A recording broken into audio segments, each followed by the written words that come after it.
কুরআন বললেই মানুষ তোমার উপরে খেপে যাবে।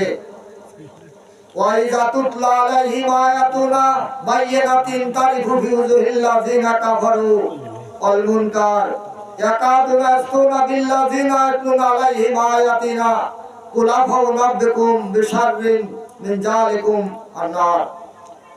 আল্লাহ রাব্বুল আলামিন বললেন যে তুমি যখন কোরআন তেলাওয়াত করবে কাফেরদের তখন বিরক্তি বোধ হবে, তারা সহ্য করতে পারবে না, তারা এমনই ভাব করবে, এমনই করবে যে তোমাকে এখনই যেন মেরে ফেলবে কিংবা তোমার উপরে আক্রমণ করে বসবে। তাই তুমি কি করবে? যখন কোরআন তেলাওয়াত করবে তখন আমার কাছে আশ্রয় চাবে। আর যত সুর করে কোরআন পড়া হোক না কেন, আর মানুষের কোনো রাগ হবে না, কিন্তু কোরআনের আসল তথ্য যখন বলা হবে তখনই যারা কোরআন পছন্দ করে না, যাদের কর্মসূচিতে কোরআন নাই, যারা কোরআন বাদে কর্মসূচি তৈরি করে, তাদের রাগ হবে, তারা খেপে যাবে। আল্লাহ রাব্বুল আলামিন বলেন ইনিল হুকমু ইল্লা লিল্লাহ। হুকুম দেওয়ার মালিক, আইন তৈরি করার মালিক একমাত্র আল্লাহ।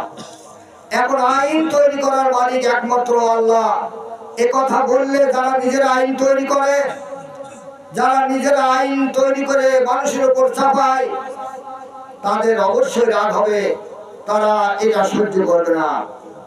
আজ আমাদের ইমাম সাহেব একটা ওয়াজ করছিলেন, আপনারা খেয়াল করেছেন কিনা?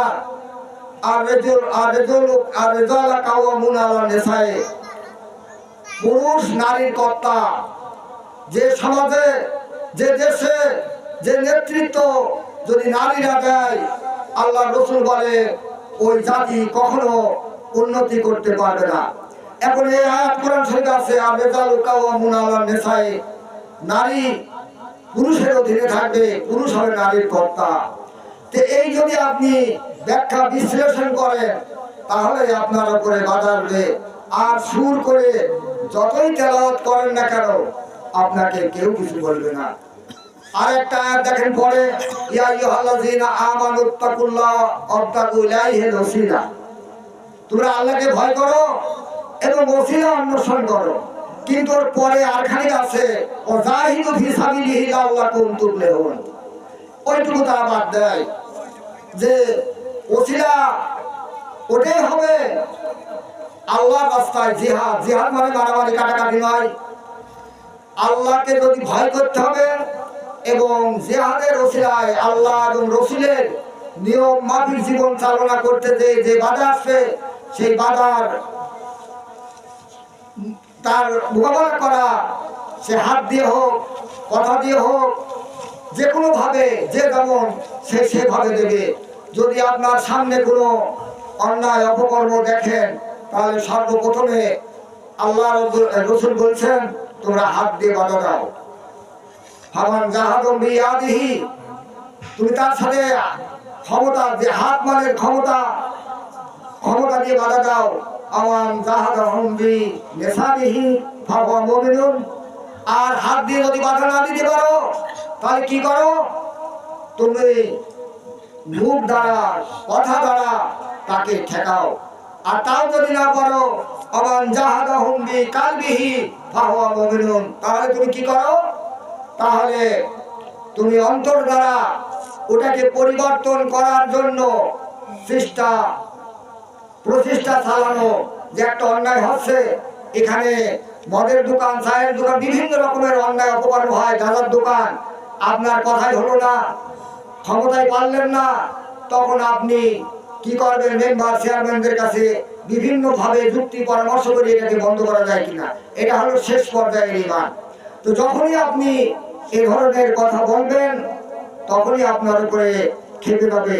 তাছাড়া আপনি যতই কুরআনুল কারীমের ওয়াজ করেন, যদি ব্যাখ্যা বিশ্লেষণ না করেন তাহলে আপনার উপরে কোনো বাধা নাই। এই যে এক ধরনের ফকির আছে না, তারা বলে কোরআন শরীফে আছে লাইসাল বিররা আন তুওয়াল্লু ওজুহাকুম কিবালাল মাশরিক ওয়াল মাগরিব ওয়ালাকিন্নাল বিররা মান আমানা বিল্লাহ, এটি বলে না।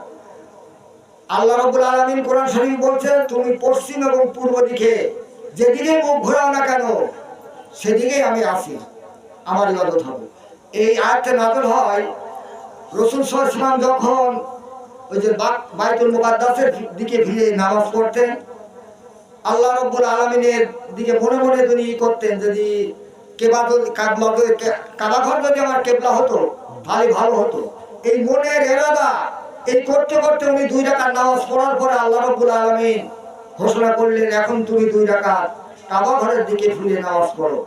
তো এই জন্য কাফেররা বলতো, দেখেছো মুহাম্মদ এতদিন বাইতুল মুকাদ্দাসের দিকে নামাজ পড়তো আর এখন পড়ছে কাবা ঘরের দিকে। তা এই তখন কাফেররা টিটকিরি করতে লাগলো। তখন আল্লাহ রাব্বুল আলামিন ওই আয়াত নাযিল করলেন, লাইসাল বিররা আন তুওয়াল্লু ওয়াজহাকুম কিবালাল মাশরিক ওয়াল মাগরিব ওয়ালাকিন্নাল বিররা মান আমানা বিল্লাহ ওয়াল মালাইকাতি ওয়াল কিতাবি ওয়ান নবিয়্যিন। মানে এই পূর্ব এবং পশ্চিমে মাথা ঘোরানো এটা কোনো ফ্যাক্ট নাই। ফ্যাক্ট হতো আল্লাহর প্রতি ঈমান আনতে হবে। তো এই আল্লাহর প্রতি ঈমান আনার পরে আপনি যে কাজটি করবেন তাতে আপনার লাভ হবে। আর ঈমান যদি না থাকে, এই পৃথিবীতে দেখেন, এই পৃথিবীতে যারা কাফের বেদিন তারা কিন্তু কোটি কোটি টাকা বিভিন্ন দেশে তারা দান করে, এমনকি রাস্তাঘাট, টিউবওয়েল, কলকারখানা, হাসপাতাল তারা তৈরি করে। কিন্তু আল্লাহ রাব্বুল আলামিনের হিদায়াত হলো ইন্নাল্লাযীনা আমানু ওয়া আমিলুস সালিহাত। আগে ঈমান আনতে হবে, এই ঈমানের পরে ভালো কাজ। তো তাদের ঈমান না থাকার কারণে তাদের ওই দান, ওই উপহার কোনো কাজে আসবে না। তা আল্লাহ রাব্বুল আলামিন আমাদেরকে এই পৃথিবীতে পাঠিয়েছে তার হিদায়াতনামা দিয়ে। এই হিদায়াত যদি আমরা গ্রহণ করি তাহলে আমাদের কোনো চিন্তা নাই, দুশ্চিন্তার কোনো কারণ নাই। ফামান তাবিআ হুদাইয়া ফালা খাউফুন আলাইহিম ওয়া লা হুম ইয়াহজানুন। আল্লাহ রাব্বুল আলামিন